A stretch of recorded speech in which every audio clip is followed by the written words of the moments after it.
오늘도 하나님의 놀라우신 은총이 여러분과 함께 하시기를 축원합니다. 대림절 둘째 주일입니다.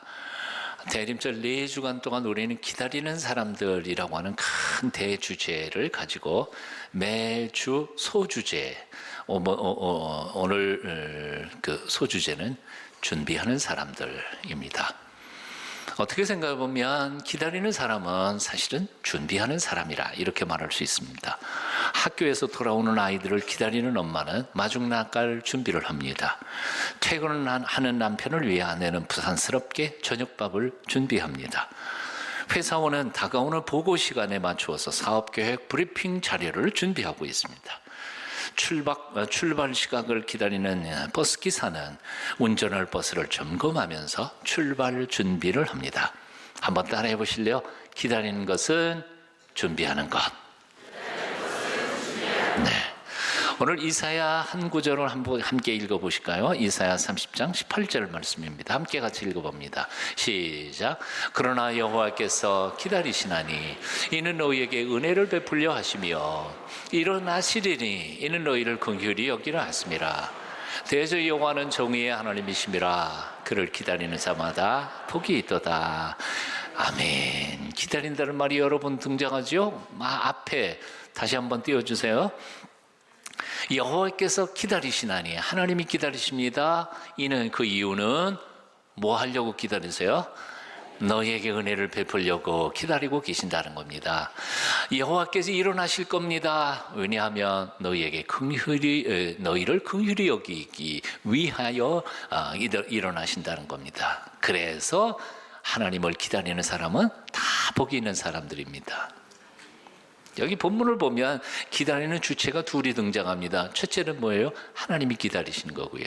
둘째는 뭐예요? 우리가 기다린다는 거지. 하나님이 우리를 기다리고 우리가 하나님을 기다립니다. 그런데 놀라운 것은 이 말씀을 깊이 묵상하다가 보면 하나님이 우리를 기다리시는데 그냥 맹 놓고 아무렇게나 그냥 가만히 기다리시는 게 아니에요. 뭘 준비하고요?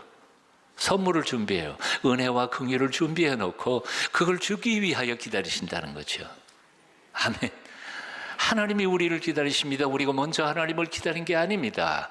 그런데 기다리시는데 그냥 기다리는 게 아니라 우리에게 선물 주실 게 있어서 준비해 놓고 기다리시는 분이 하나님이시라는 거죠.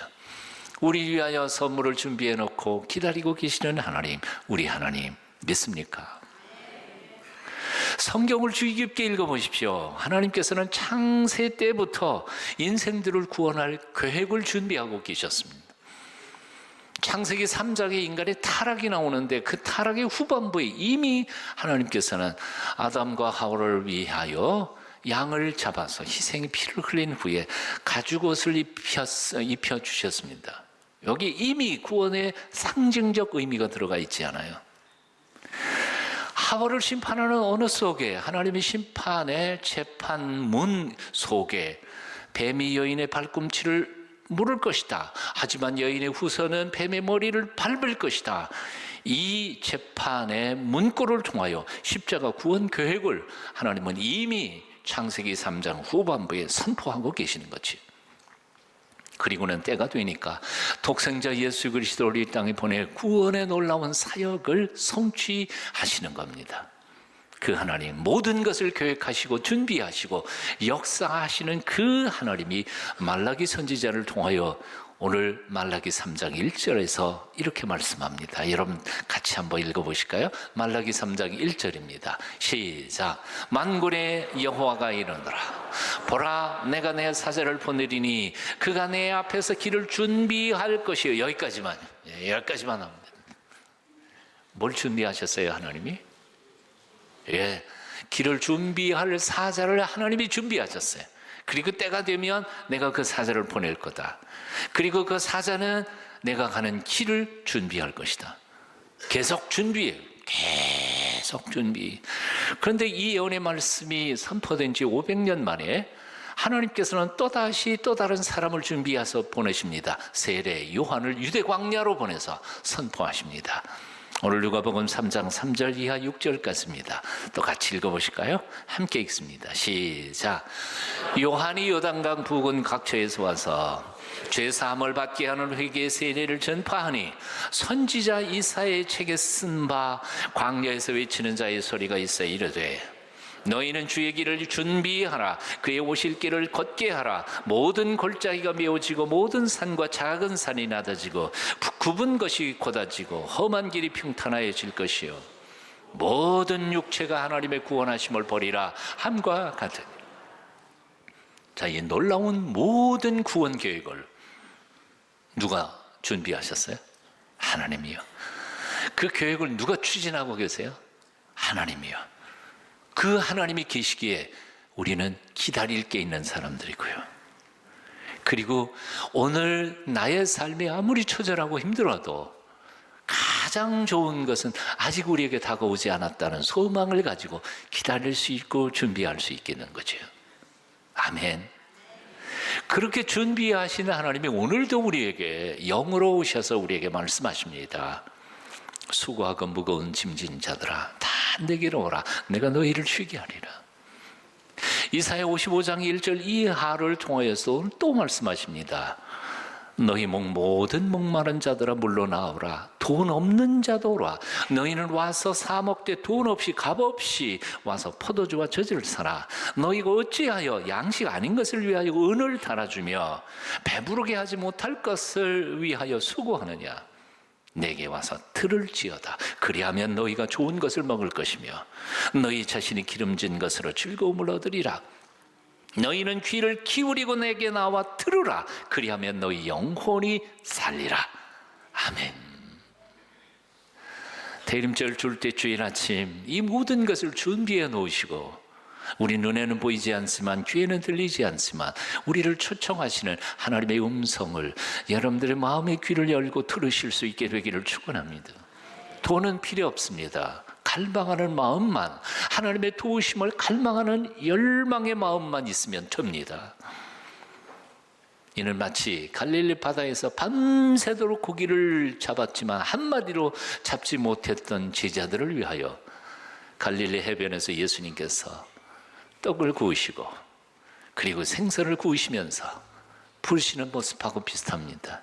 얘들아, 조밥 먹자, 밥 먹어라 부르시는 예수님의 모습, 그 모습 앞에 나오십시오. 그분의 위로와 그리고 영혼을 새롭게 하시는 은총을 이 대림절 기간 동안에 여러분이 경험할 수 있게 되기를 축원합니다. 이 대림절에 오시는 메시아 평화의 왕으로 오시는 그분을 내 마음속에 모셔드리기 위해서 우리가 준비해야 할 세 가지가 있습니다. 이 세 가지를 이사야의 예언의 말씀을 깊이 묵상하면 찾아낼 수 있습니다. 그 첫째가 뭐냐 하면 겸손이고요, 두 번째가 소망이고요, 세 번째가 순종입니다. 잊어먹을까 봐 반복해서 같이 했으면 좋겠습니다. 첫째가 뭐라고요? 겸손이고요. 두 번째가 뭐라고요? 소망이고요. 셋째가 순종입니다.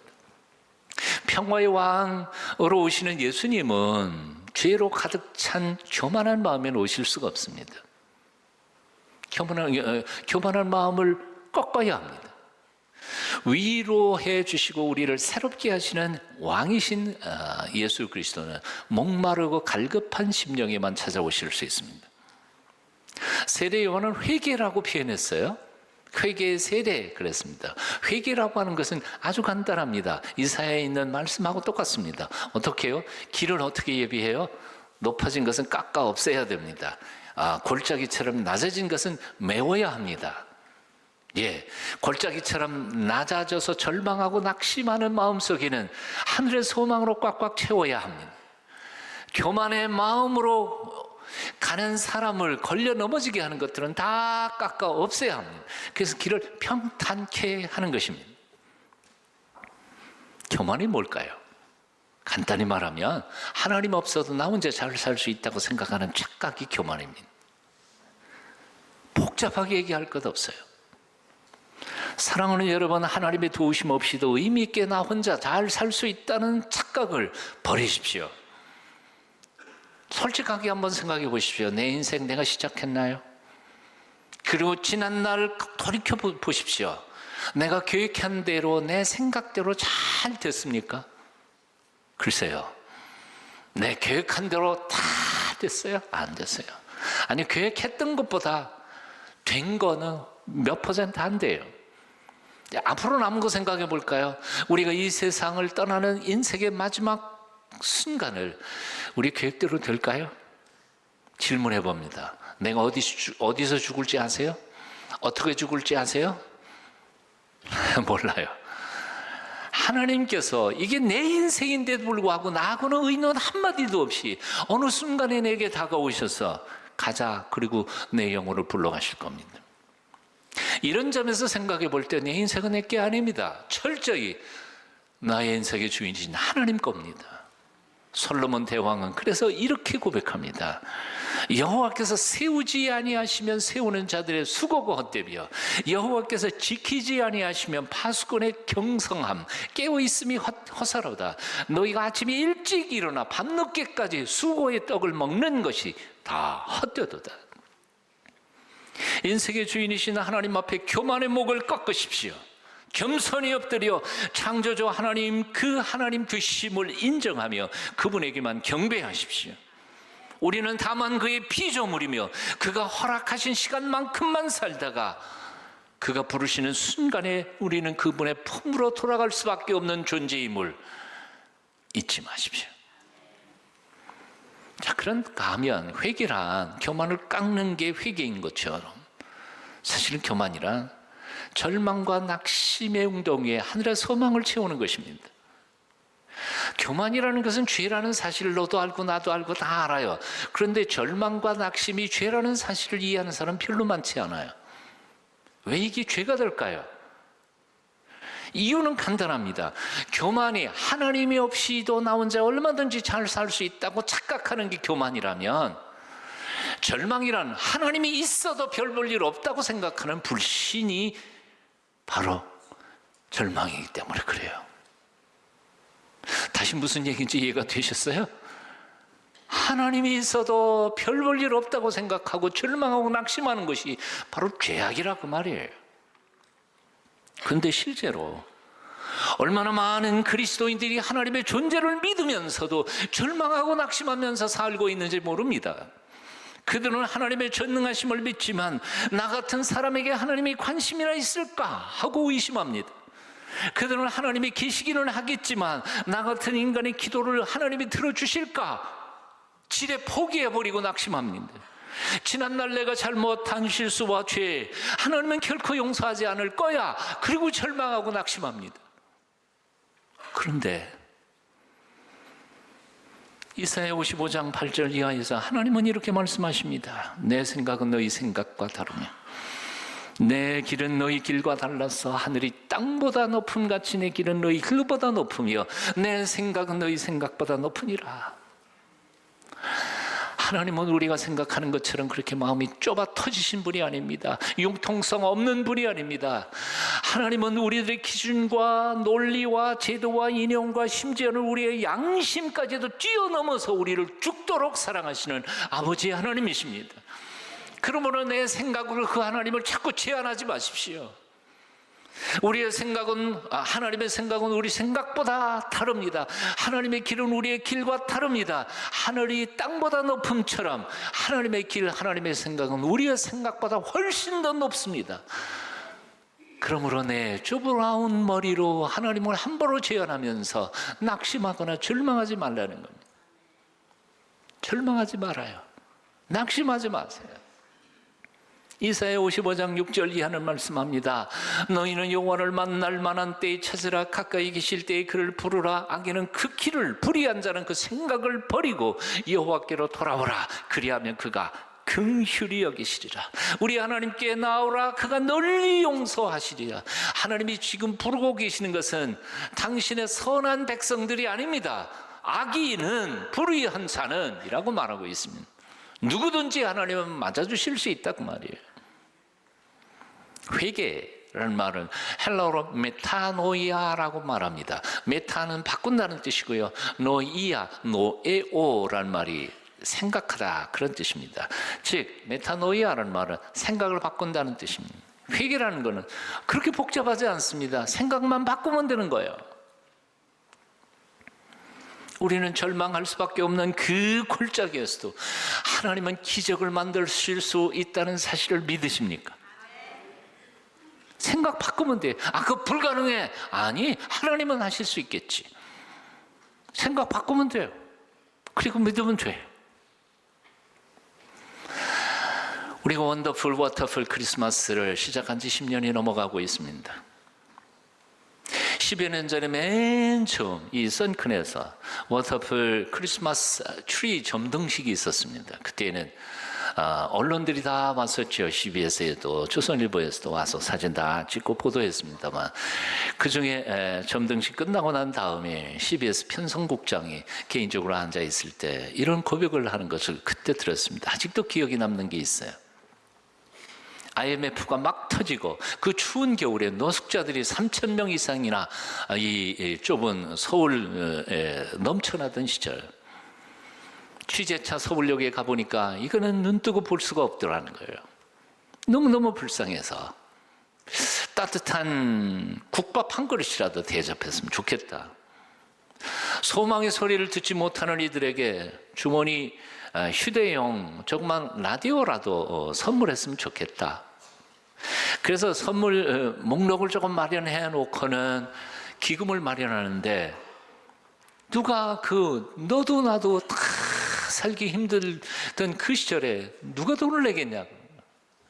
그래서 제일 잘 나간다고 생각했던 어느 기업체 회장님을 찾아갔습니다. 장로님이셨는데 4천만 원이라는 거금을 요청을 했는데, 난색을 표하던 그 장로님이 기도해 보십시다. 그리고는 헤어졌다는 거예요. 며칠 후에 불러서 갔더니 그분이 이렇게 말하더라는 거죠. 우리 회사도 이번에 워크아웃 대상에 걸렸습니다. 문을 닫아야 할 위기입니다. 그래서 100만 원은커녕 1,000원 한 장도 제 마음대로, 회장이 내 마음대로 처리할 수가 없습니다. 감시하고 있으니까요.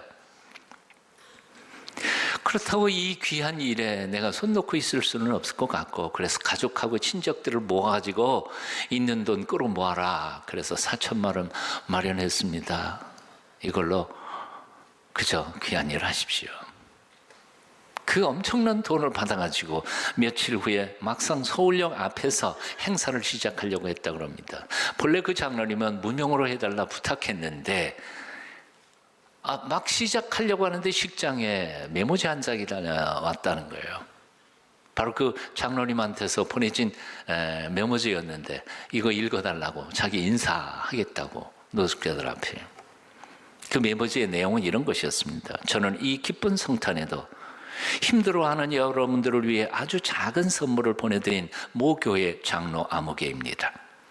그런데 여러분에게 보내드리는 선물과는 비교도 안 될 만큼 엄청난 성탄 선물을 주님께서는 제게 허락해 주셨습니다. 이번 워크아웃 대상에 올라졌던 저희 회사를 정부가 책임지고 완전히 회복시키도록 결정했다는 사실입니다. 이제는 저는 아무것도 염려하지 않아도 되게 됐습니다. 감사합니다. 모두 여러분 덕분입니다. 모두 메리 크리스마스. 2000년 전에만 기적이 있었다고 생각하겠어요? 오늘 이 시대에는 기적은 없다고 말하겠습니까? 기적을 행하시는 하나님을 믿으십니까? 절망의 바닥에서도 소망의 날개를 펴게 하시는 전능하신 하나님 아버지를 믿으십니까? 정말 믿으십니까? 그렇다면 왜 절망하세요? 왜 낙심하세요? 나의 삶이 아무리 힘들고 고달프다 할지라도 그 하나님만 계신다면 우리는 다시 일어날 수 있지 않아요? 하나님이 필요 없다는 교만한 마음을 버리십시오. 하나님이 도와주셔도 안 될 거라는 절망의 마음을 버리십시오. 겸손과 하늘의 소망으로 다시 일어서는 거룩하고 아름다운 기쁜 대림절 맞게 되시기를 축원합니다. 이사야가 선포한 길을 준비하라는 메시지 속에 담겨져 있는 소망, 그리고 겸손, 세 번째는 순종입니다. 저는 이사야 선지자의 이 길을 곧게 하라는 말씀을 묵상하면서 이게 도대체 무슨 뜻일까 정말 오랫동안 고민했어요. 길이 굽어졌어요. 근데 그것을 곧게 하라는 거예요. 뭘까? 영적으로 하나님의 말씀을 듣기는 들어도 불순종해서 갈팡질팡 하던 사람이 말씀을 듣는 순간 올곧게 하나님의 영광을 위해서 순종의 길을 걸어가는 자세, 모습이 아닐까. 성령께서 그렇게 깨우쳐 주셨습니다. 우리가 예수 그리스도의 기다림을 기다리는, 예수님의 오심을 기다리는 사람들, 그리고 그것을 준비하는 사람들이 준비해야 하는 세 가지. 첫째, 겸손. 둘째, 소망. 셋째, 순종. 말라기 선지자는 당시로서는 도저히 아무도 이해할 수 없는 하나님의 예언의 말씀을 들었습니다. 그리고는 자기 생각대로 그 말씀을 가감하지 않았습니다. 재해석하지도 않았습니다. 들은 말씀 그대로 그냥 목숨 걸고 선포했습니다. 세례 요한도 하나님의 음성을 들었습니다. 주저하지 않고 광야로 나아가 목숨을 잃는 마지막 순간까지 순종함으로 말씀을 선포하는 그 길을 끝까지 달려갔습니다. 다시 말씀드립니다. 주님의 오심을 기다리는 사람들, 주님의 오심을 준비하는 사람들이 마지막으로 준비해야 할 것은 바로 올곧게 순종하는 순종의 길입니다. 사랑하는 믿음의 식구 여러분, 이 대림절에 말씀을 듣는 귀를 준비하시기를 바랍니다. 말씀을 들었을 때 순종할 수 있는 손과 발을 준비하시기를 바랍니다. 한번 따라해 보실래요? 순종에는 30초도 늦다. 30초만 늦었더라고. 뜰 수 없었다는 거예요. 구원을 준비해놓고 우리를 기다리시는 살아계신 하나님만을 바라보며 오늘도 교만을 꺾고 겸손한 마음으로, 절망의 마음을 소망으로 채우며 언약의 말씀을 즉각 순종함으로 날마다 남은 평생 기적을 체험하며 살아가는 여러분 다 되시기를 축원합니다.